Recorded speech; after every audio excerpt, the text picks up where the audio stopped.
Turn 2 to 10, then 10 to a bill on the real, turn that to a stack. Old clothes off the rack, got the damn near free. At the worst, I'll get at least double the money back. Gary V told me to get it. Reezy showed me the flip that. Yeah, they got me up in the crib, 2 kids, 33 years old, trying to get dope. Already knew I had to get that. Grab the beat, no time to kick back. I know y'all are feeling this. Hold up.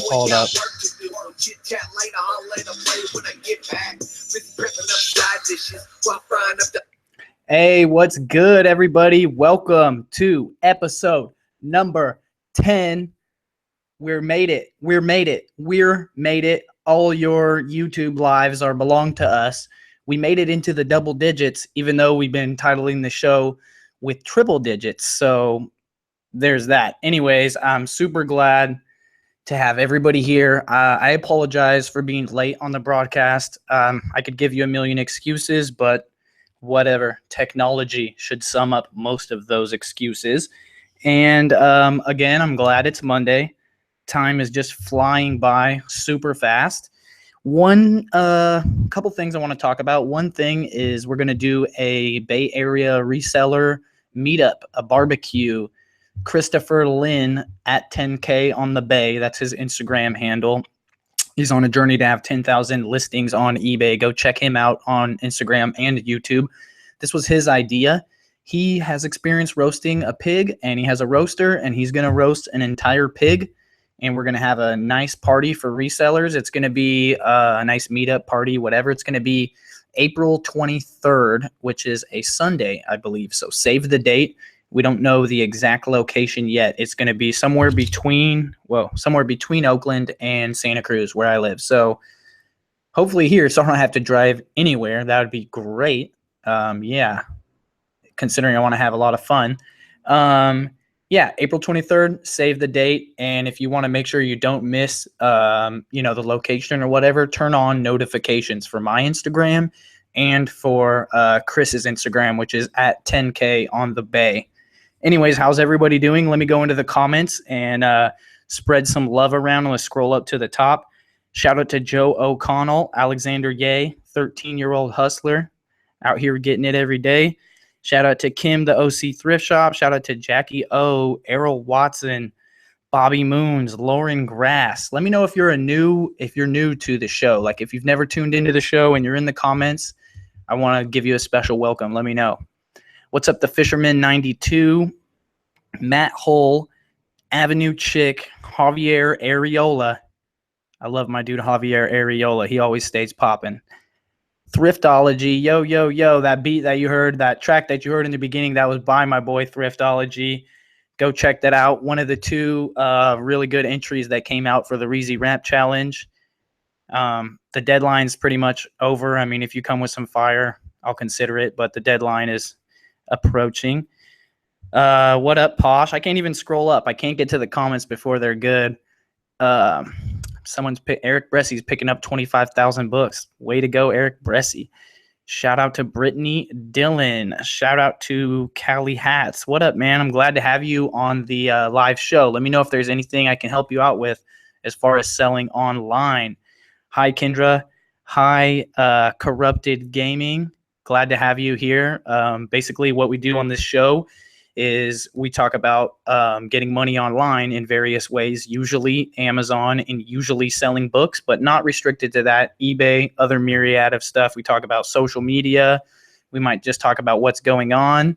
But generally, we're here to help people with their problems that they have, learning how to make money online. So don't be afraid to ask any questions. There's no such question as a stupid question, except for one that you could have easily Googled. But again, it's a live show. I'm doing this for you guys. So take advantage of that and make sure you get the questions answered that you want answered. Hold on. I'm getting a call from call me back, Anthony Resells. Anyways, shout out to Jackie O's, Kevin Morrison, Michael Langwald. Sorry for mispronouncing. Can't even pronounce. All right. Barbecue is going to be lit, pun intended. BYOB, BYO me, bring me some beer. I like Sierra Nevada. Hint. Let's see. Just don't let me drink more than 3. Don't forget, guys, I'm 5'3", 125 pounds, 3 Sierra Nevadas, and you don't want to see me on YouTube Live. Eric Bressy sounds like Epic Hall. Hi, Roses, sweet deal. Glad to have you. Hi, super stoked to have you. Anybody that's new, I'm glad to have you and help you on your journey. Shout out to Thrifty Antiquity. Shout out to Demon Smalls. I just bought 150 pairs of shoes to sell. That's what's up. You might have to change your last name to Biggs. And I realize it says Desmond now. Sorry about that again. Joe O'Connell. What's up, my dog? JC Files coming through from the dark side over the pond. John. Catch me outside, John. John's coming to the barbecue, by the way. He's coming from the UK. He's going to take a flight strictly for the barbecue, guys. He was just joking, but we should set up a GoFundMe for him. Tripping on sales. God, I got to catch up with these comments. What up, Busy Buenos? What's up, Co4321? No, I am going to give Reezy like 10 beers. Watch. Great. I'm going to hide my phone from myself after the third one.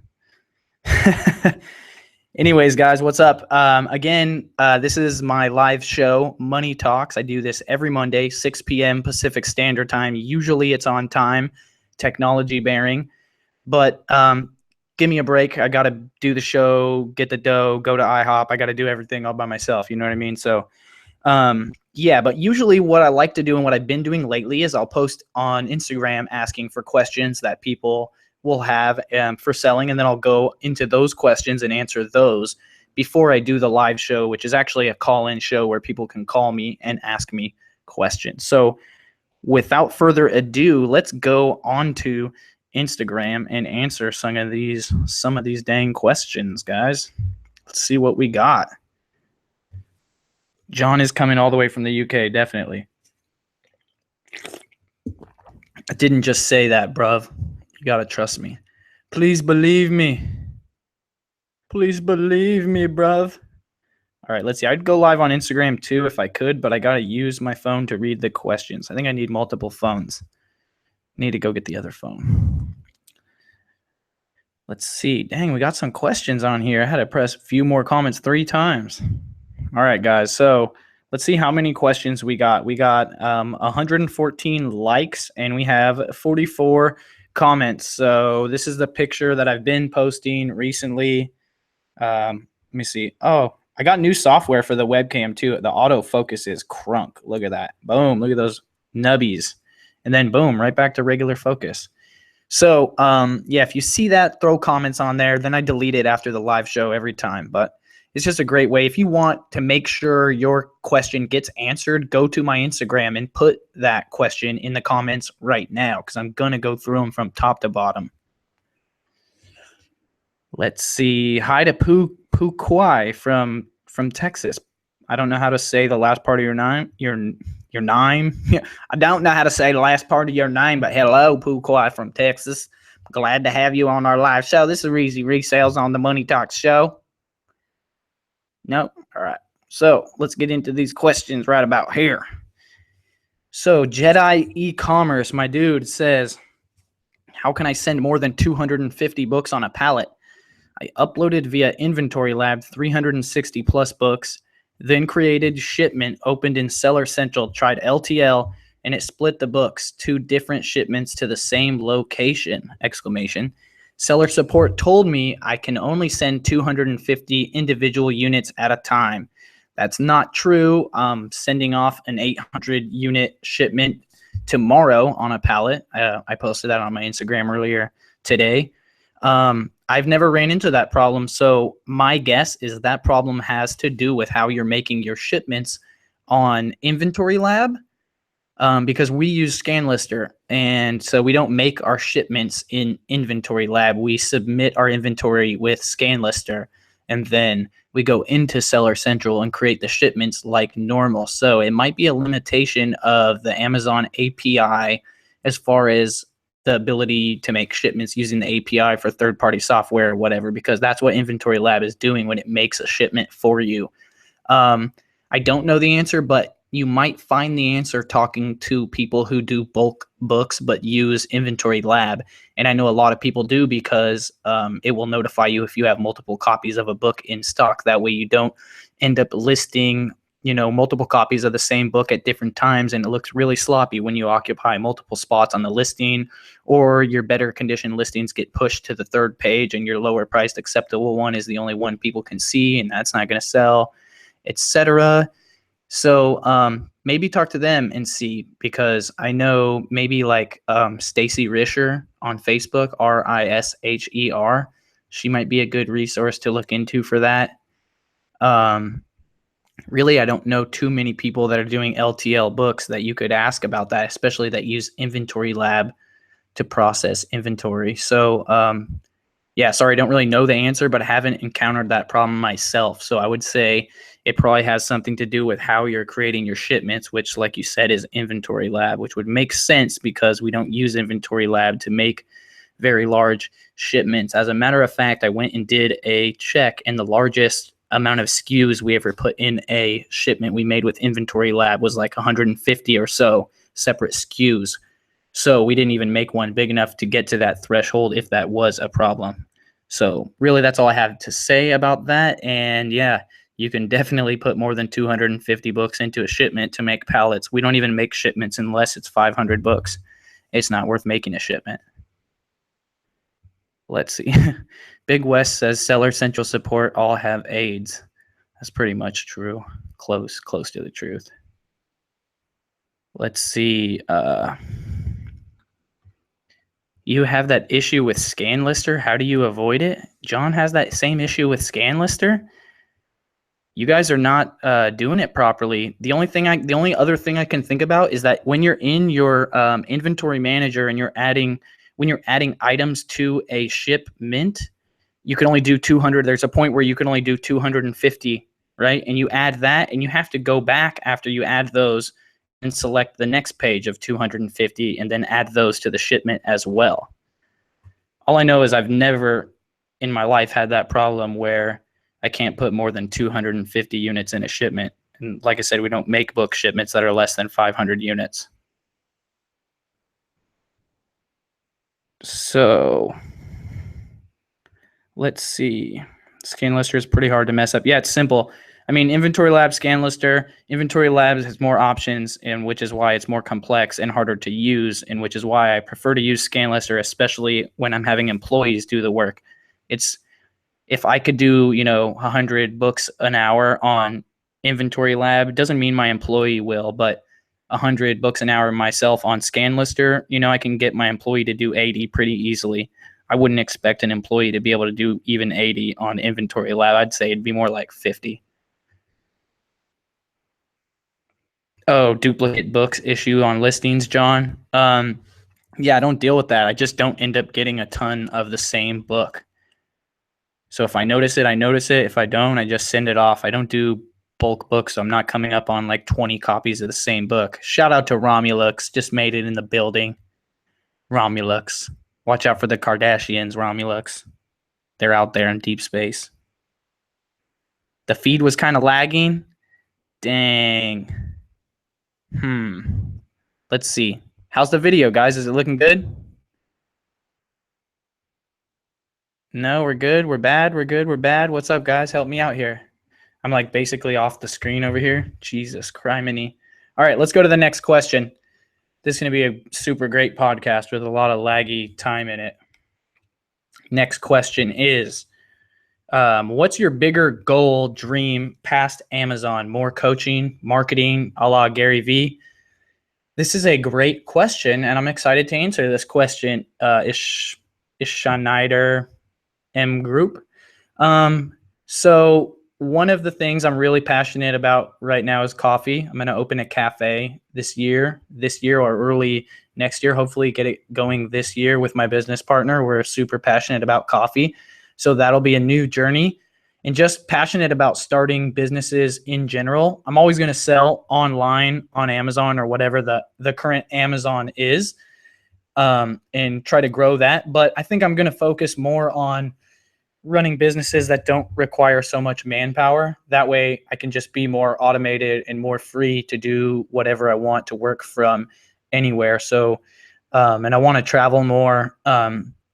My daughter's 16. She's going to go off to college in a year. And then we have Luna, who's going to be 6, and we do homeschool. So we're going to have a lot of freedom to be able to do different stuff. So I want to explore that options. Basically, I'm 32, and I'm tired of living my life thinking that I need to make money with this time. And then whenever, like whatever time is left, then I can live my life and do whatever I'm passionate about.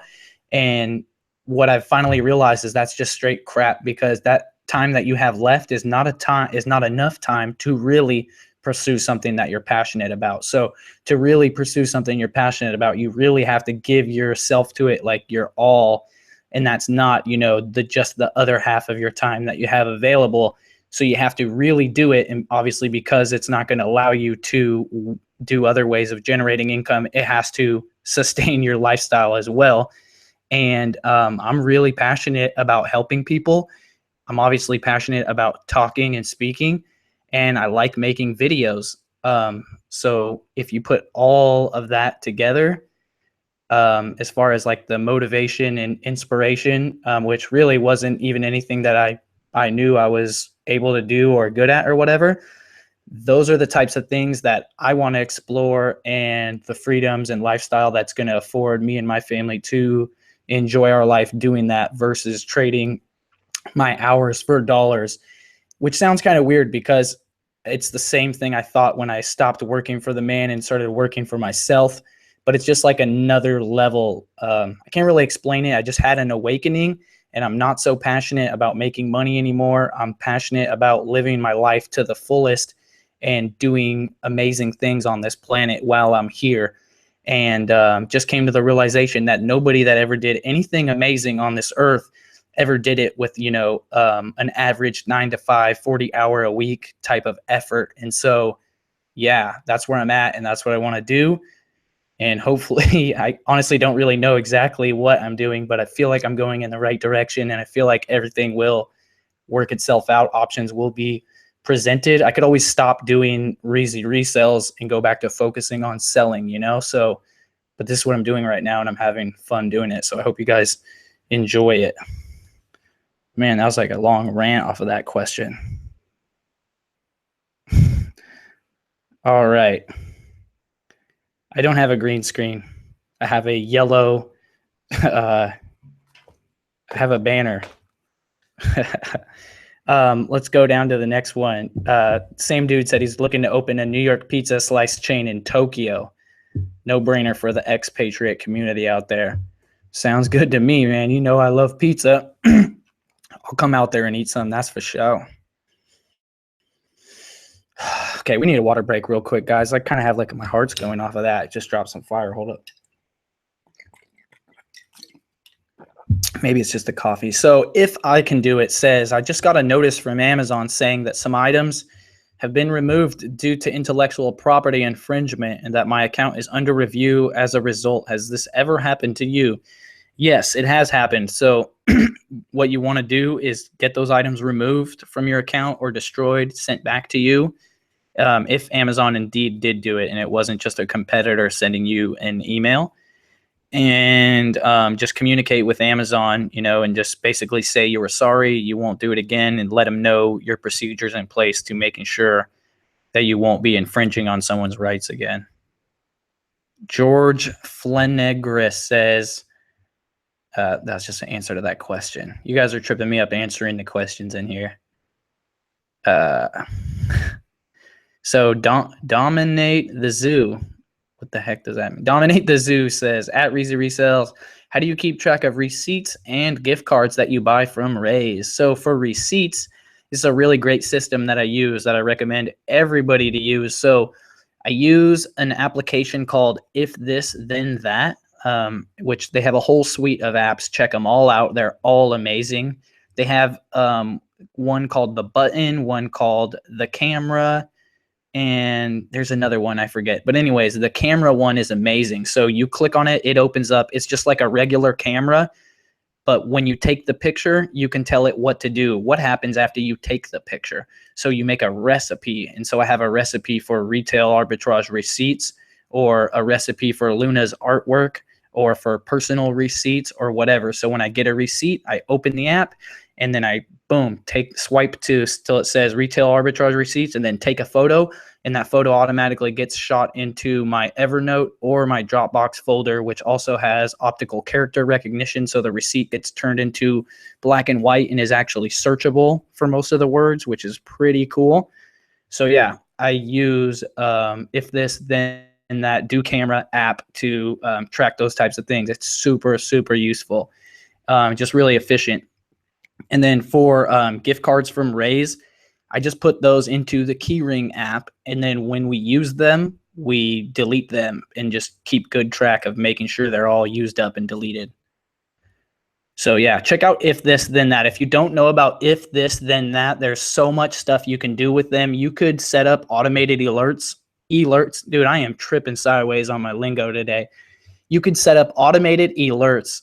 I did it 2 times in a row. Automated alerts using If This Then That triggers for Craigslist that will tell you when things that you want to purchase are posted and available for your area. You can even get it to send you a tweet or a text message, or all kinds of stuff. It's basically their whole business model is that they're connecting apps and functionality between different systems. So it's there's an endless amount of things you can do. If you don't know about it, go check it out. Go look at all the top used recipes and functions. Guaranteed you'll get some use out of that for sure. I do use If This Then That for social media, some stuff. I do use it to post Instagram photos automatically to Twitter. I really like the way it frames the picture and you get the full photo. It doesn't have it doesn't crop it, because the way Twitter crops pictures sucks. What else? I use it to automate my YouTube postings to my Facebook fan page. So when you see those, that's automated. You'll see it'll say buy If This Then That when I make the post. So it's super duper useful. I know some people swear against automation, but I'm a one-man show, and if I don't use some of these automation tools to help me, then it's just going to mean I'm going to have less content with you guys. So as far as I'm concerned, there's a line, and I'm not crossing it. Let's see. The comments are popping off. How about bestsellers? Man, the comments are like a different world. I can't even go into the comments right now. You guys have fun over there. Let's see. Sorry about that. Brunelli Ibrahimi says, Reezy Resells, what are your thoughts on owning your own online store, Shopify? And if you own one, or why you don't want to open one? I'm very, very interested in Shopify. I will be going into Shopify this year heavily. I have been prodded to get into Shopify by my partner, RJ Martinez. He's crushing the Shopify game. Go follow RJ Martinez. I think his Instagram handle is RJ Martinez 2389. $1 Million Smile, that's him. And he's getting mad money on Shopify. So as soon as I can tie him down, and we'll do a little telecast or whatever for you guys about Shopify, because I need to learn myself anyway. So I figured, why not me learn and you learn all at the same time with, you know what I mean? Let's both get paid with RJ. So yeah, Shopify's the truth, man. People are getting a lot of money on Shopify, and it's just like, now that I think about Shopify and I think about Facebook ads, it changed the whole way I think about everything. Now when I see an ad in a Facebook feed, I click on it because I want to see how their funnel works. I want to see what the product is, and then I want to go on Alibaba and see Alibaba Express and see what they're getting the product for, and then see what their margin is, and just see how the website's laid out, how the wording is. Did they put like the Better Business Bureau logo under the buy button? Like, what did they do? And I don't know, it just changed everything. When I see products now, the first thing I do is go to Alibaba Express and see how much I can get it for. And it's not just when I see a product on Facebook, it's products in the store, it's products in real life. It's like 99.9% of everything I see is some Chinese stuff, and it's all private labeled. Let's go.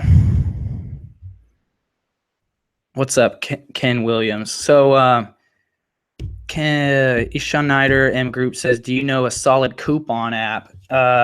Coupon app. No, I don't know a solid coupon app, but I do know that the crazy coupon lady, she goes hard. Check out her website or apps. I used to be extreme couponer myself. There's a couple other, Hip to Save, I think, is another one. If you guys in the comments know about any of these couponing blogs or apps, holler in the comments and go check that out. Coupon Mom.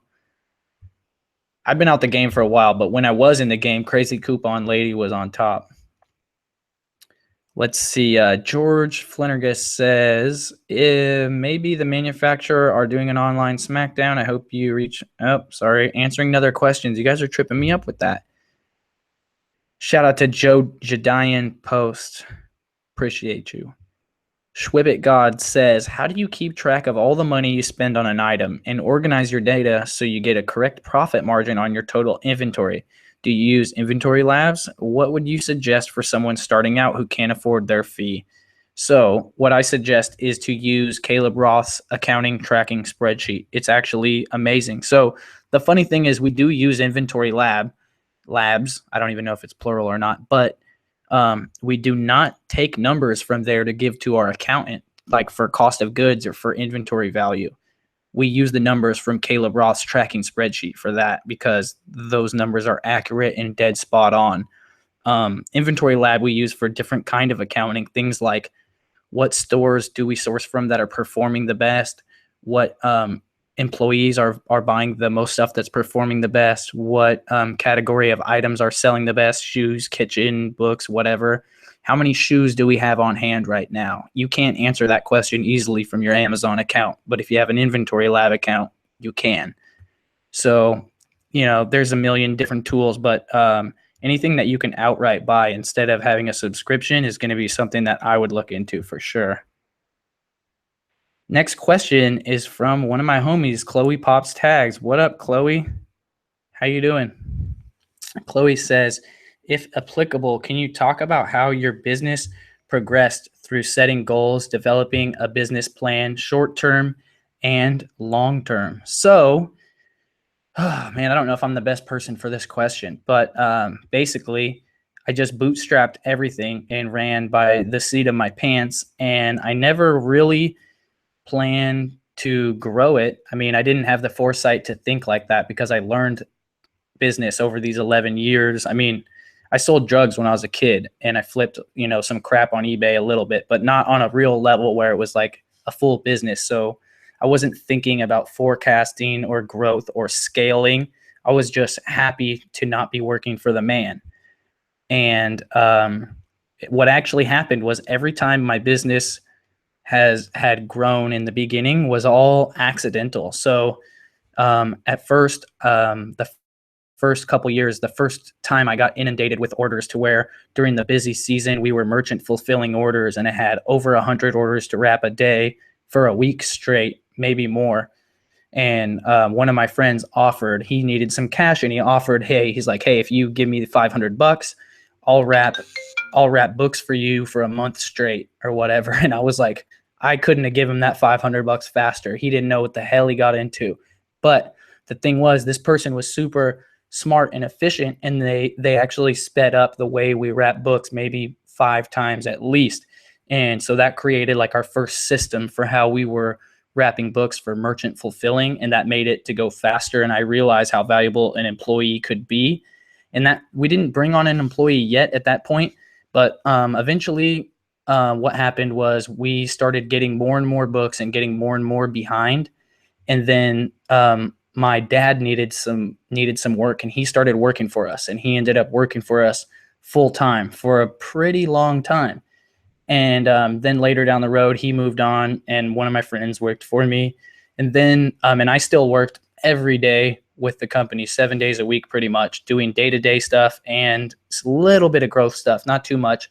And then a couple years back, I broke my foot. So when I broke my foot and I had to fully remove myself from the business, but obviously I'm still taking a salary, which costs a decent amount, I had to figure out how to produce. So that's when I started focusing on online arbitrage And at the same time, I also realized that the business could function without me, and that I should have removed myself ages ago, way before, 3 or 4 years ago. And yeah, so I haven't really, now I have goals where I'm like, okay, this year I want to grow out of garages so we can get a warehouse. I want to remove myself even more. I want to bring on someone and pay them a lot of money to do what I do, so that I don't have to do nearly any day-to-day stuff, so that no one can call me when there's any problems. And then focus on, way bigger picture stuff that's fun to me, because like I said earlier, making money is not so fun to me. I enjoy setting up businesses and growing them, but once it works and it's easy, it's not interesting to me anymore. So that's where I'm at. I want to get the business to grow in a more automated, scalable way that requires less manpower. And maybe I need to take a smaller chunk, so I'll just do more business or whatever. But long-term goals is to go into a lifestyle that doesn't require, I'm not saying I want to do a 4-hour work week, you know what I mean? But I don't want to work 60-hour weeks until my knees barely work and I can't skateboard anymore, I want to have fun, because what are you making money for if you're not having fun? Again, ranting. Sorry, guys. Next one from Shania Rose says, any suggestions for sourcing books daily when there aren't an abundance of books in the local thrift store? I do look up big sourcing at library sales. If I'm going to go full time, I will need more avenues. I was thinking of traveling out of state to see if it's more beneficial. I reside in New Jersey, but I can travel to New York, Pennsylvania, and Connecticut. Thoughts? Go for it. You'll never know until you go. And, some people drive 4 hours there and back every day to go to the bins to, people who sell unused clothing, or you never know till you know. And one thing a lot of people don't realize about selling books is you can't just sell books anywhere. Books, like if you live in the middle of Kansas, there's probably not a lot of books there. You need to be near colleges, and you need to have a decent literacy rate where people actually give a crap about being educated. That's where the books are going to be at, guys. So find those places, and it'll be more worth your time. But on the same other side of the coin or whatever, I got to drive an hour to get to a Walmart, right? And my Target barely has anything, because it's like a tourist Target or whatever. It has a ton of sunblock and diapers, you know what I mean? But some of you guys live in the Midwest and your rent is ridiculously cheap. Your overhead for a warehouse is 10 times cheaper than mine. And you got 10 Walmarts within 20 minutes of you. So you have a different kind of abundance. You have access to massive amounts of retail products. I don't have that. I have to drive an hour away. So just, be aware of what is the best option for you in your area. Freaking doesn't work everywhere, guys. You got to know your options, and you got to play to your advantages. Let's see. Ambition Sebastian says, is Amazon FBA RA book still very profitable as a new seller? If so, any tips, etc.? Always watching the live show. Thanks. So you're always watching the live show, but you just ask for any tips, etc. I'm skipping your question. Next one. eBay J. What is the best way? Dang, these lips just feel chapped. What is the best way to ship as a beginner, and where are the best places to source for RA? Hold on a sec. So the best way to ship is the cheapest way. I have no idea what you're shipping or how much it weighs, but it's going to be the cheapest way. And the best place to source for RA, pertaining to the last thing I said, it depends on where you live and what you're trying to do. You might have different options than me. I might have different options than you. Maybe you live near Disneyland, so you have a ton of access to Disney merchandise. So you specialize in Disney merchandise. Maybe you live in Hawaii, so you specialize in Aloha shirts, Take advantage of what is around you. James Universe says, why haven't you gone bigger into wholesale? Mostly manpower, James, because I got to where I'm at through the business model that I'm in, and it has employees and manpower and requires me to sustain it where it's at to keep it going. And so I don't have a lot of free time to look into those kind of avenues. I would, but also my personal lifestyle is super busy outside of that. The whole Reezy Resells thing eats up a ton of time. And then my wife goes to school as well. We homeschool Luna, etc. So I'm fully distracted on many levels. But wholesale is huge. We have about 20 SKUs on wholesale currently that we do really well with. And so I've definitely seen the power of it, and I will be going harder into wholesale for sure, especially with all the fees that Amazon keeps raising. You got to adapt or die. Also from James Universe says, do you delete inactive listings of products that sold? No, I don't. That will happen automatically over time. Newbie Trial and Error says, I need help on how to look at the data that the FBA scan app gives you. I would also like to know how camel can be used in addition to that info to help you determine what is a good inventory purchase. I jumped into this thinking I could sell a bunch of my coupon stuff and it's all restricted. So I'm an idiot that still spent the 40 and want to at least make my money back.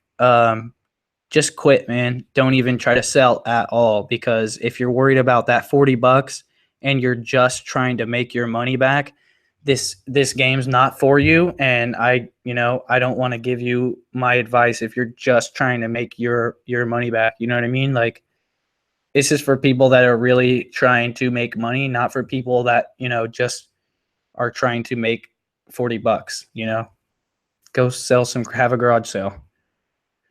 Runaway Book says, any suggestions on how to get people's attention when creating content on Instagram? Yes, actually. So hashtags are huge. Definitely, I got to quit slouching. Definitely keep up your hashtags. Make sure you use 30 hashtags every post, and use hashtag blocks where you do a period, carriage return, you do 5 of those, and then your 30 hashtags, save it into a notepad file and make like 5 different ones of those. And then after you post your post, don't clutter up your caption with hashtags. Just put a clean comment.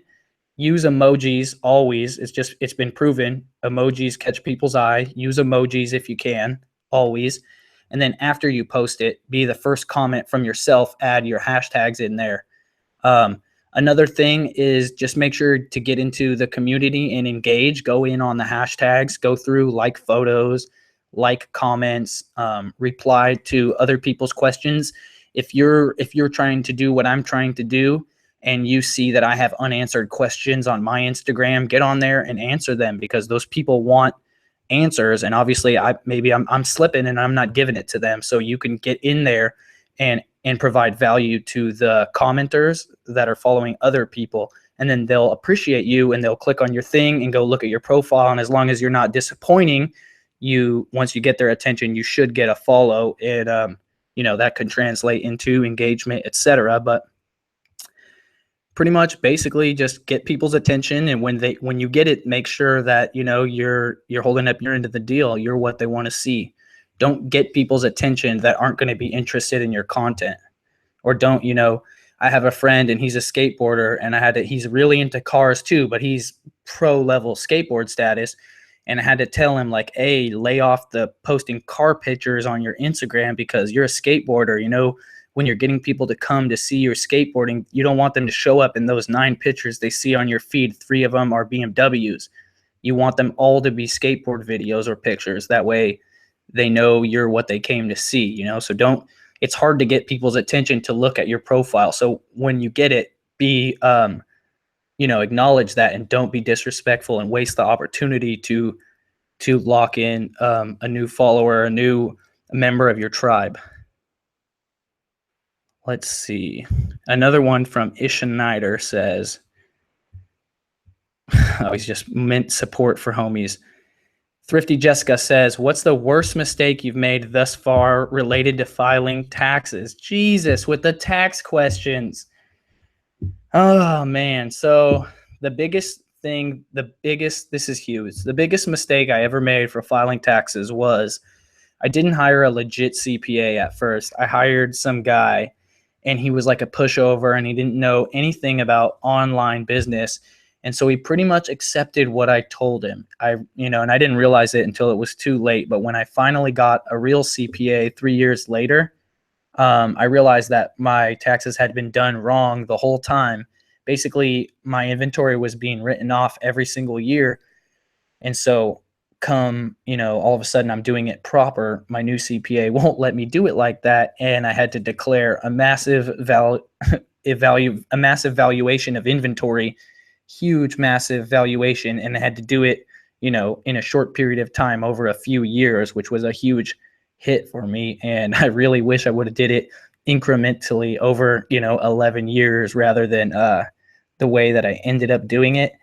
So yeah, major key is get a good CPA that knows what they're doing, and not necessarily tax related, but business stuff. Keep all your personal and your business income separate. Write yourself a check, deposit that to a different account than the business money's in. Just because you're a sole proprietor doesn't mean you can't treat it, super professionally and keep everything separated. Let's go to the next question from Gem Digger. Says, looking forward to watching this. I've learned so much from you. Thank you, young Padawan. Just kidding. Cakes New York says, who's your favorite Ninja Turtle? Michelangelo. Come on now, what kind of question is that? Michelangelo, with Donatello coming in a close second. And if my name wasn't Michael, it would be Donatello, then Michelangelo. Then, oh man, Raphael or Leonardo, I don't know, man. Leonardo is a freaking douche, but he's the man with the plan. And Raphael is just always crying. I don't know, man. The douchey leader or the crybaby? I got to go Raphael, then go Leonardo. Leonardo's not going to pass the layover test, guarantee that. It's another one from Thrifty Jessica. Oh, that's a reply. Need a deal says, any place to get a cheap Bluetooth scanner? Yeah, I'm sure there's lots of places. Let's go down. More questions. From Courtesy says, French press or French pull? So this is a coffee question. French press, I don't know if you guys know, you make coffee by pressing it down. And then there's another way using the same device called French pull, where you essentially, you put the coffee on top of the plunger and you pull it out and up instead of pressing it down. And the theory is that when you press the grounds down into the beaker, it's compressing them and extracting bitterness. And so when you pull them out, it tastes better, more cleaner, less bitterness. And I agree, it's pretty awesome. And the cleanup is actually almost easier. I'm feeling the French pull lately. All I can say is I'm feeling it. I don't know. I'd have to, I've been riding with French press for 7 years. So French pull, I've been riding for like 7 days. So I can't put down too much on that, but I'm feeling the French pull. Definitely tight. Beecher's Corner says, when you hired help, how did you go about it? Did you hire family and friends? What's fair to pay, like per hour or per how many listings? So I answered some of that already, but the stuff I didn't answer is I prefer to hire friends and family. Actually, they're the only people that are going to care about your business anywhere remotely near what you care about it. Not the same as you, but they care about you. So they'll care about your business in a different way than someone who doesn't care about you personally does, if that makes sense. Per hour, California is about to have $15 minimum wage hour. So, God, my lingo is slanted today. So there's that, $12 is like child's play nowadays. Per unit is a great way. So 50 cents per book fully processed. And if they do 100 books an hour, that's $50 an hour. So that would promote people to work really fast. That's actually something that I really believe is solid. And going forward, like if we set up a new processing facility or a remote processing facility, I would look into something like that. It's great because if you have a remote sourcer, then you have a remote lister, and that could be like a stay-at-home mom or something, someone who doesn't have a lot of time to go around, then the books would get dropped off to them. They would process them on their own time and schedule, getting 50 cents a unit, which could make them, $35 to $50 an hour. That'd be pretty awesome. So S Brown 5184 says, can you make profits somehow on books that get rejected with FBA scan? For sure. So there's, gosh, man, my nose is bothering me. So there's a couple parts to this question. Part one is that just because a book's rejected doesn't mean you're not going to make profit on it. The reject trigger is a product of the trigger settings, which you can adjust yourself and vary as per your business model. So that being said, of course, you can make money selling a book. If you're holding a book in your hand and you're getting it at a good price and it's a popular book that people want as indicated by rank and reviews on Amazon, you can sell it locally somehow and make money. Just try selling those to the used bookstore. Again, it's going to depend on what you're getting them for, but if you're getting them for a quarter or by the pound, you can make decent money selling them to the used bookstore. You can set up a brick and mortar. You can do a regular yard sale or flea market, if regular being the key word, because the book lovers will come every time if you make it regular.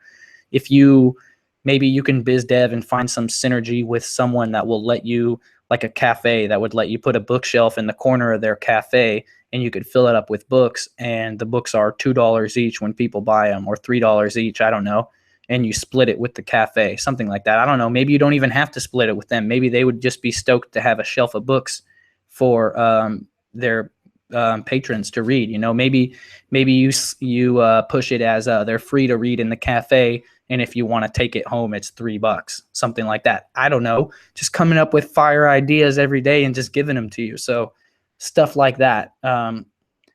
It's worth money. Find the person that wants it and put it in front of their face and ask them to buy it. That's what you have to do.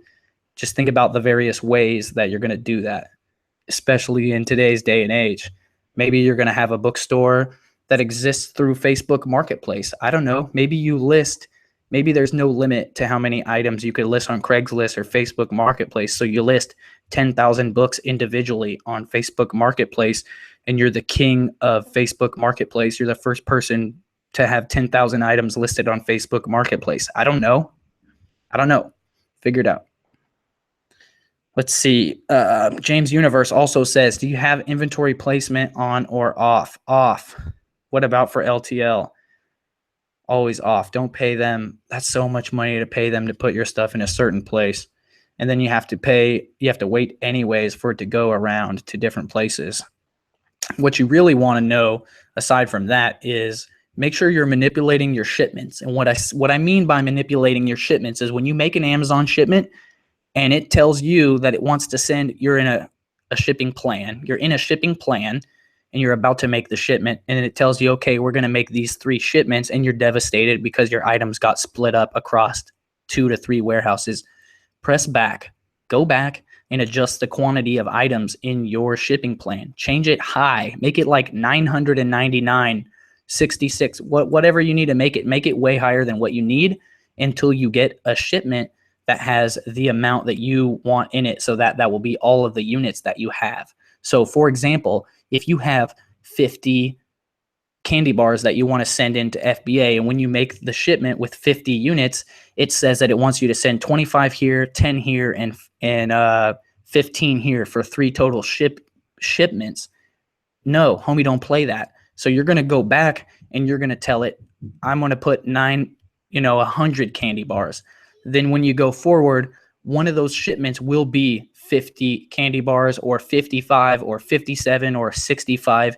It'll be close enough to the amount that once the shipment is made, you can modify it. Offhand, I don't recall the percentage, but there is a limit that they let you adjust it. You can adjust the quantity of items in a shipment after a shipment is made. So the strategy is to get your shipment made that has within that amount margin percentage of items that you need to get all of those units in one shipment. And then you do that and you delete the other shipments as soon as possible. Obviously, I know you're not supposed to delete shipments, but Amazon doesn't penalize you if you delete a shipment in a very quick time frame after making it. So that is a major pro tip that will allow you guys to get all of your inventory to one warehouse without having you to split it up. There's another, so you can not only, using this, you can control how many items are in the shipment, and also which places that which shipment is going to go where, because Say it say location 1 got 50 and location 2 got 40 and location 3 got 10, but you wanted to send 50 units to location 3, which in the first scenario only got 10 units. Bump that up to like 500 or 1,000 units till location 3 gets 50 units. Then delete the other super large shipments, and now you have the shipment with the 50 units that you want going to the fulfillment center that you want. So these are things that you need to know if you want to be a professional Amazon seller. I don't know if you guys knew about that before, but that's how you do it. Those are a couple keys, janitor keys. I just dropped them on you. Whew, I'm going to need some water after that. Hold on, guys. I just got all excited.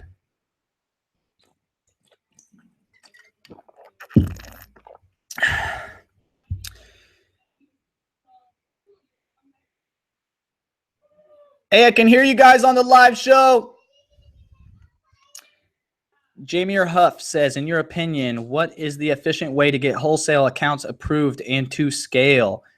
Talk to my dog, Watch Me Amazon, because he's a player in the game. But make a website that looks super legit for your business, your wholesale business, and your business, your warehouse, whatever. Fake it till you make it look super big. Pictures of forklifts, pictures of warehouse shelving, whatever.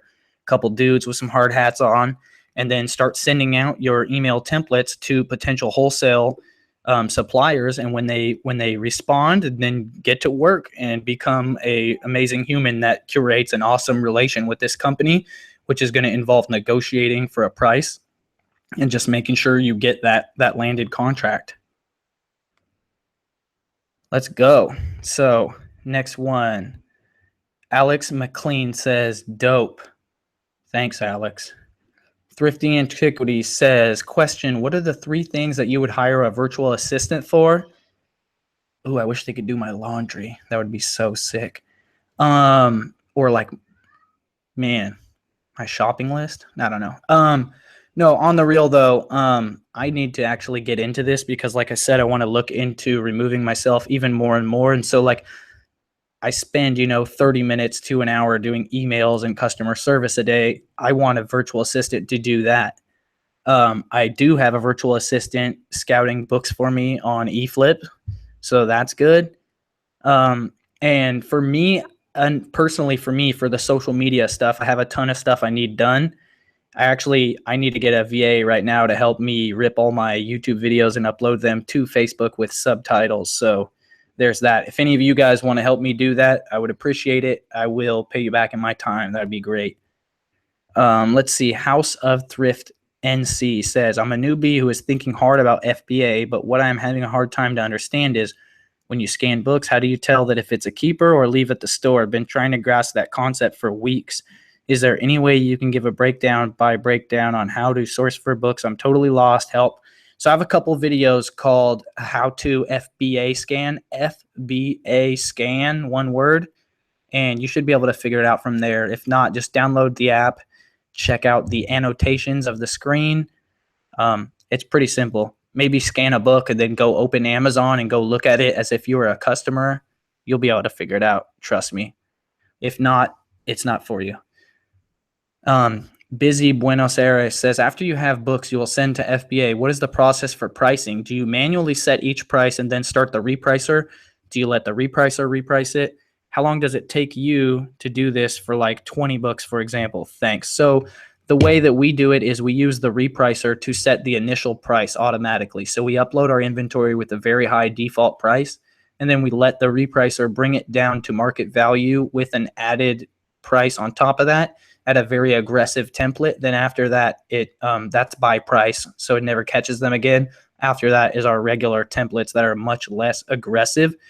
But even manually repricing, which I used to do a lot of before I figured out how to let reprice it, set the initial price of the items, because they didn't have a price by price option. Like you couldn't grab your items by price. So that's what allowed us to do that. But before that, I would use a myriad of extensions, snap links, what is it?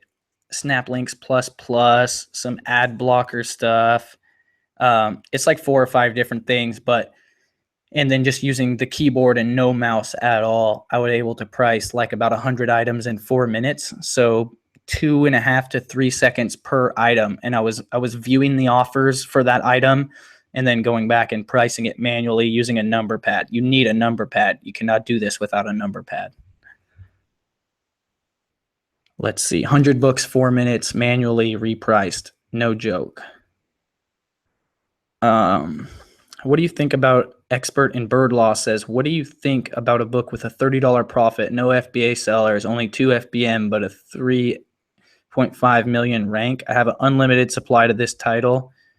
I don't think a lot about it, man. 3.5 million ranks is not a book that I think about too much. Official James Jr. says, product sales on Amazon Seller Central is not profit. How do I find the profit after FBA fees? Go look into your transactions and you'll see in your order the amount that was charged to your seller account. But again, that's not profit because you got to take out your federal and state taxes, you know what I mean? And you got to pay yourself. So it's all number game. Sultan B. Shakir says, sometimes I scan a book with Amazon Seller app and it shows 2 books for totally different prices with the same UPC and type, i.e. hardback, paperback. Which listing is the correct best one? You want to list on the right listing for paperback or hardback. You want to check the publication year as well as the publisher. And if everything matches up, you probably just want to choose the one with the better rank. Sometimes you might make the wrong decision, but if everything matches up visually to you, I doubt the customer would notice. And yes, that does sometimes choosing the one that's going to sell for more, even if the rank is worse, if it matters. Sharking Mom Deals says, I'm trying to change my shipping to the per item weight shipping model from the dollar model. How can I do that? I can't find the answer. What? I'm trying to change my shipping to the per item weight. I don't even get that. I think that's an eBay question, which doesn't make very much sense to me. I'm trying my shipping to the per item weight shipping model from the dollar model. How do I do that? If you're talking about eBay, that's going to be calculated. Shipping is calculated and you have to put the package item weight into your listings. Last question from El Hombre Numero Uno says, what kind of rank reviews do you use as a loose cutoff when buying shoes? I come across many with, say, 2 reviews, no rank, but lots of potential profit. If it has no rank and 2 reviews, you run away from that. 2 reviews is not good in the shoe game. That's terrible. No rank is also terrible. Shoes recently kind of got tossed for a run because they combined shoes with clothing and apparel. So overnight shoes that had maybe a 20 or a 30,000 rank, I scanned them the next day and they were like 250,000. So the way that I've been buying shoes lately is based off reviews. So obviously I'm looking at the rank, but if I scan a shoe that I think should sell and the rank is 200,000, I'm going to click on it and go look at the reviews. And if there's 1,200 4-star reviews, I'm going to buy a lot of that shoe because any shoe that has 1,200 4-star reviews sells a lot of pairs. So yeah, you can't always go by the data because like I said, if you did, that would be completely wrong. You got to know what's going on in the game. Anyways, that's all the Instagram questions. And we actually managed to go an hour long just off Instagram. Let me hit up the YouTube comments and see if you guys got any more questions. Any questions regarding the fire that I dropped earlier about manipulating shipping plans and shipments in Amazon? No? Good? Is that super fire? I should make that into its own video and drop that too. I probably should. People will hate me because I'll make a video about that, but I won't show screenshots and screen recording showing you how to do it or whatever. It's just not necessary. You know what I mean? It's like, if you're going to utilize this information, I just gave it to you. Go utilize it. You don't need to see a screen recording of how to do it and click on this button or click on that. And like, Amazon's going to update their system tomorrow anyways, and that button won't even be there. So what's the point? You know what I mean? You guys know my style. Yup. Did you ever do a fire live show? Yup. Did you ever come weak? Nope. Are you going to do a barbecue in the Bay Area? Yup. All right, I will do a video on that for you guys. I'll put it on the list for show. Oh, Jay Browning. I'm not going to lie, I totally forgot about you and neglected you. I got to get to my email so I can ship out those books. I will definitely do it. Big West, y'all, retracted his comment. I didn't even know you could do that. Do a video on pricing. What do you want me to show on pricing, Busy Buenos Aires? Busy Buenos Aires requested that I do a video regarding pricing. And so I'm just asking a question. I want to get into that and find out exactly what they were interested in knowing. Amanda's happy. She says, yay. In the Bay, I'm coming. Good, good. Resale Hustler says, different learning style for different people. Some read, some watch. Definitely. And some listen, which is why the podcast is super important. And if you're listening to this on the podcast, I appreciate you. Thank you. If you guys are watching this on YouTube and you don't know I have a podcast, please go check that out. Open your iPhone. Dude, what is up with me today? Open your phone, go to the podcast app, search for Reezy, find me, subscribe, leave me a review, and hopefully, I hope soon to put exclusive content on the podcast for you guys. And just an acknowledgement, this is episode 10, and I'm not saying I'm going to take a break from episodes, but I'm going to do some restructuring and strategizing on how I can make the show more interesting for you guys. So going forward, I hope to bring guests on the show, remote guests, that I can interview them and hear their stories. And then we can end the show with some questions via text or via phone call or whatever. So just ideas that I'm having. And so if you guys know people that you want me to interview or you would like to see on my show or hear their story, please make sure you leave comments on my YouTube video telling me this. Smash the like button if you haven't smashed the like button. Please turn the bell on so you get notifications when I post stuff on YouTube. Let's see. iPhone. I got an iPhone. Yalas, you got me an iPhone, bruv. An iPhone from Manchester. Manchester. It's the Jamaican UK dude, Manchester.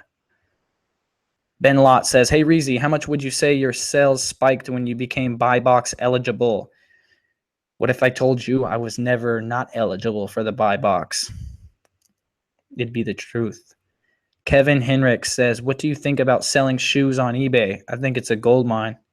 Obviously less customers, but it's still a gold mine. Errol Watson says, I'm pretty sure you can just sync up your scanner with your phone and FBA scan and just scan until you find something that gives you high profit. Just keep scanning.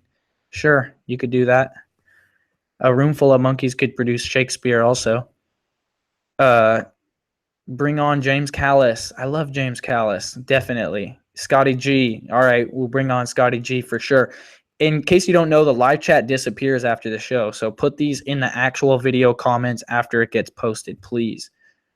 Reezy, do you scan all sections at the Goodwill? If it got a barcode, I'm scanning it. There's no barcodes left behind. That is not a Manchester accent. Well, obviously, bruv. I've never been there. It was peak, though, right? Damn, that sucks. Wes, Resale Hustler says, fire. Yay, I'm selling my first pair of sneakers and hiking boots on eBay. Good, good. All right, well, Scotty's busy, man. He had a new baby. Shout out to Scotty G, a new father. He's just learning what it's like to have a little baby, you know what I mean? Little Kaya, little sweetie pie. So I don't know if I'll be able to pull him away. Also, he's 3 hours ahead of me on East Coast time, so that presents problems. But please, guys, please try and make it to the reseller meetup. I don't want anybody to fly in. I don't want anybody to drive crazy distances. But if you can do like two birds with one stone, you know, maybe your grandma lives in the area, holler at your grandmama, come through and see the peeps. We're going to be eating a massive amount of tacos. I have a feeling I might black out at the beach or something. I don't know, but it's going to be a good time. It's going to be, the networking is going to be intense. Like, all I have to say is that this is going to be a fun time for people to meet up, but the business networking and the biz dev opportunities at this meetup are going to be massive. This is essentially going to be, and I'm not trying to like steal Chris's thing because it's Christopher Lynn's barbecue 10K on the Bay reseller barbecue, but It's going to kind of be like a quasi alpha beta Reezy Resells conference meetup. Like this is going to be like the beta get money online conference, because I'm telling you, man, there's no way in hell that you're not going to learn at least 10 new ways to make money or hustles or things that you need to be involved with when you're actually here shaking hands, rubbing elbows, kissing babies, and licking your barbecue fingers with everybody else. So please come out if you can. I would really appreciate it. It means a lot to me to actually meet you guys in real life and to form the community that we've put together and like solidify it in real life, because there's a lot of cool people, and being 32 years old, I kind of felt like I don't need new friends. I don't need to meet new people. And the reality of it is that I just raised my bar up a lot higher. And so those people are harder to find, but through the power of the internet, we can meet each other and network and grow together. So do not miss an opportunity like this to meet with someone face to face. You know what I mean? Face to face, you can't forget someone's face. I might forget your name. You might change your profile picture, but there's going to be some relationships and networking that's formed at this barbecue over this roasted pig that will be priceless, guaranteed. No one here is an NCAA fan. Oh yeah, there's sports are happening right now. It's going to be April 23rd. Save the date if you want to know when where the actual event will be. Turn on notifications for my Instagram and 10K on the Bay. Make it a potluck. It is a potluck. So whatever you want to bring, please bring it. You know what I mean? Like bring whatever, like. And when you bring a big old dish, make sure you write your Instagram handle on it or whatever, so that we know who made this stuff. People will send me stuff to my PO box and then not put their Instagram handle on it, and so I'll get a gift, but I have their real name and I don't know who that is because we talked on Instagram and you don't use your real name, and so just the value of meeting someone for real is going to be intense, guys. So bring your recipes on deck. I don't even know. I don't want to say it's a family-friendly event because I'm not sure it is. I think it will be. I'm not 100% sure, but it's going to be a lot of fun, and I hope to see a lot of you there. That's for sure. Definitely. Thank you to Resale Hustler for acknowledging that I dropped some keys.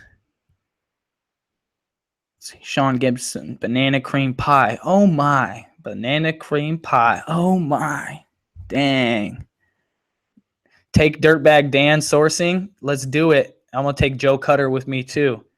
I DM Joe Cutter a little bit, but not Dirtbag Dan. I have zero relations with Dirtbag Dan. If you can hook that up, Thrifty, let's do it. That would be fun because he has a YouTube channel as well. I'm pretty sure all they do is talk smack and take dabs on his YouTube channel, though. So I don't know if I could go on that channel, but yeah, he could come on my channel. That's for sure. Hot flour and corn tortillas. Yeah. Reezy, you already can't forget my face. What are your spurts? Sports? I'm assuming sports. The sports I watch are the ones my kids play. Other than that, I don't watch sports. Like, you guys wouldn't believe it. I didn't grow up playing sports. I grew up skateboarding, thinking that people who played sports were dorks. I don't feel that way anymore. But I literally, my whole introduction to sports and to baseball in general is my daughter, who's 16 now, playing softball. She started when she was 8. And even after being into it for 3 years, she's 11. And they're like, Reezy, run over here. Can you be first base coach? And I'm terrified. I just froze. I turned into a stone block and got pale. You don't want me to be first. Isn't there a mom around here somewhere that can be first base coach? The last thing you want is me to be first base coach. I have no idea what is going on. So I know nothing. I played one season of rec basketball. That's it. Basketball is probably the only sport that I've spent any time really playing and know the rules for. But other than that, I'm a skateboarder. I've been skating for 20 years. Skateboarding is my thing. College football is the only spurt that matters. Nah, Wes, cricket. Hey, you know what I think is funny? I was just telling someone the other day. I was like, you know how they're don't talk about sports, religion, or politics? Let's talk about it. No, I'm just kidding. But what I think is funny is that don't talk about religion and don't talk about politics, because those always blow up in your face. And it's like super considered rude to ask someone about their religion or about their political affiliation or whatever alliance. But sports are not the same. People rub it in each other's face left and right. They're like, what sport team? Like just yesterday, Gary hung up on a guy because he was a fan of a team that like must have beat the Jets recently or something. I don't know. That comment right there probably outed me as a non-sports fan.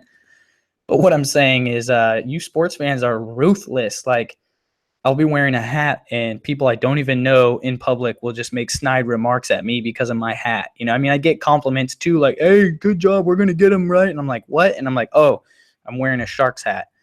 But on the other note, you know, I'll be wearing the Jayhawks hat, and I get some snide remarks from fools because they're out of the conference or whatever.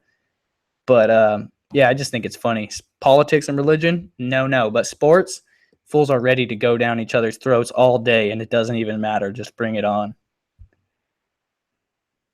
That Boosh with that tiny ball. Everybody's talking smack. Everybody's talking smack. Moneyball. Yeah, the truth is, if that's your escapism and that's what you'd like to do, good for you. You know what I mean? There's a million things that they want to distract you with.